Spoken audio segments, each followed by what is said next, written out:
Oh, no. But is there a video going along? I think it's a. Is No, it? that's not live, Madeline. Now it's live. Okay, now it's live. Cool. We did it, guys. All right, one more time. Hey, guys, we're gonna do history. Yay! See, they're so good at this. You totally did not get out of the shot, by the way. That was gorgeous. All right, that's good. Thank you, baby. All right. So, last thing that we learned about in history. History. The revolution. It was something about the Revolutionary War. What was it about the Revolutionary War? History. The Nazi. That's an entirely different war.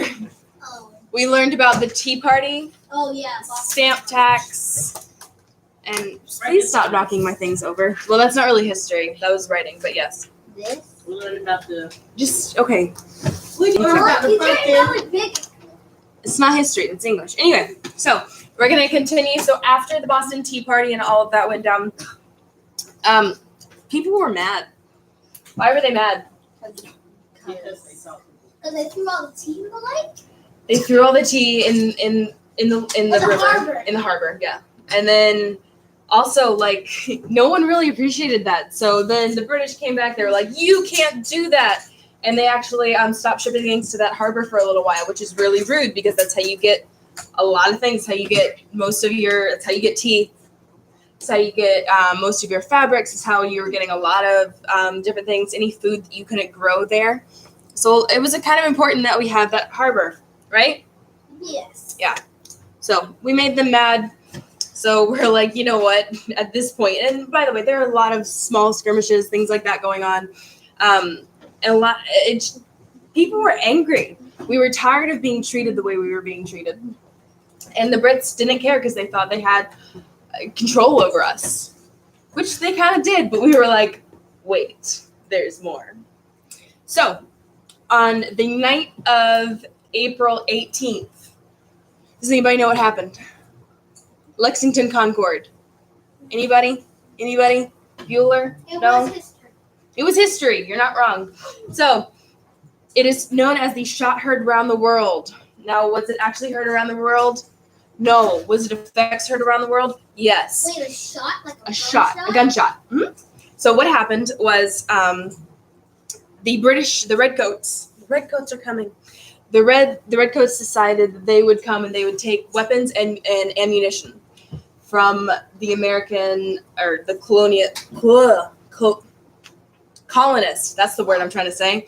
From the colonists' stores. So they had militias, which are tiny little armies that aren't really organized all that well, basically. And so they were going to disarm them because they were like, these guys are getting real angry over here. We don't want anything to do with that. So the Brits come and they're met. There were hundreds of British troops. Francisco, are you paying attention? Nate. There are hundreds of British troops, right? So how many colonists met them? Do you guys think? 15,587. Close, 70. Oh. And they were called Minutemen. That was the title that they were given. Minutemen. So hundreds of British troops. We actually don't know the exact number versus 70 Minutemen. Yes. Was that how Minute Maid was made? No, that's an entirely different thing. That's because it's instant or in a minute. So everyone's getting angry. Imagine there's two sides. There's a strip of grass in between them. We don't really know exactly how it went down, but that's how I imagine it. So the two sides are separated. Everybody's angry. They're yelling at each other. The British are going, "We're gonna wait. No, we need the accent. We're gonna take your munitions." That's exactly how British people sound, right? That kind of sounds Russian. It's not good. I can't do accents anyway. So, and then all the Americans are like, "No, you're not."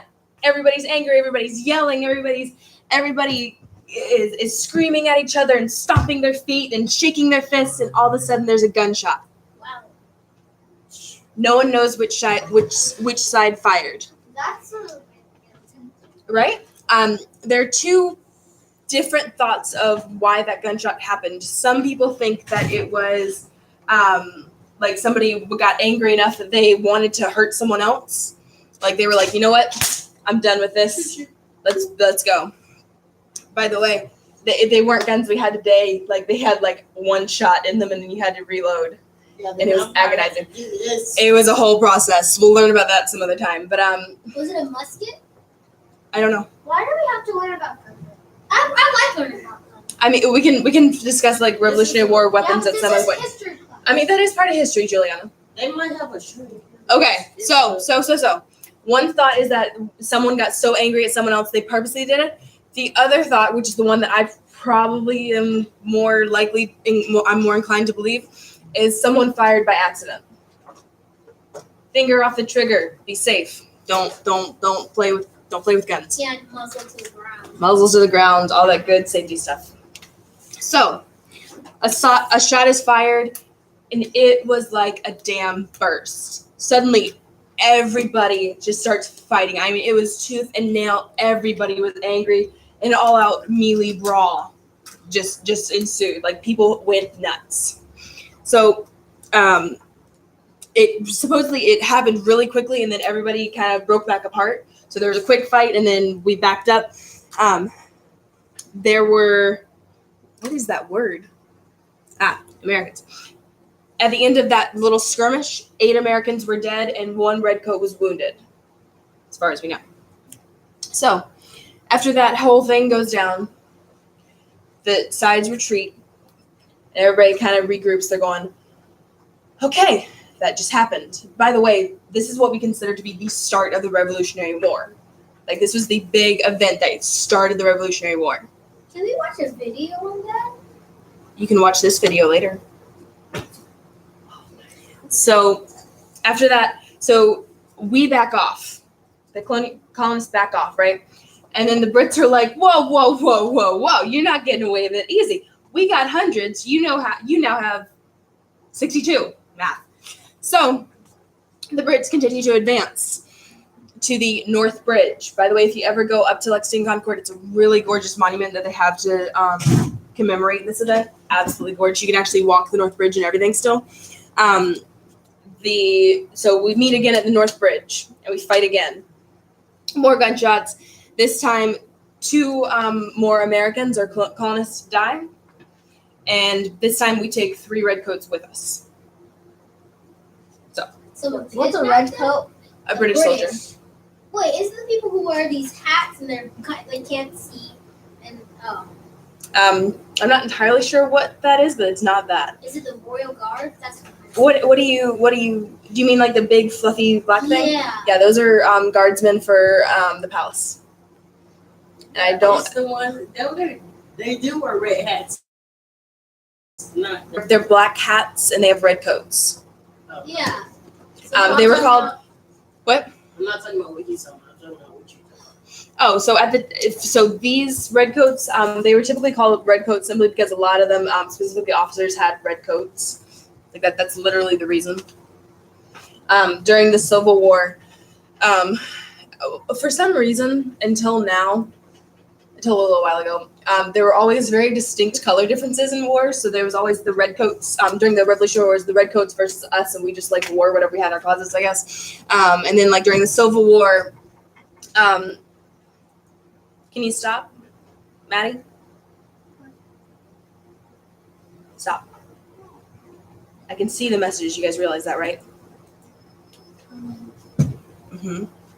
So, during the Civil War, the Confederates, the South side wore gray, and the Union wore blue. Words are hard. So, and now pretty much everybody wears like muted colors. But back at the time, like the redcoats wanted to be like, we're here.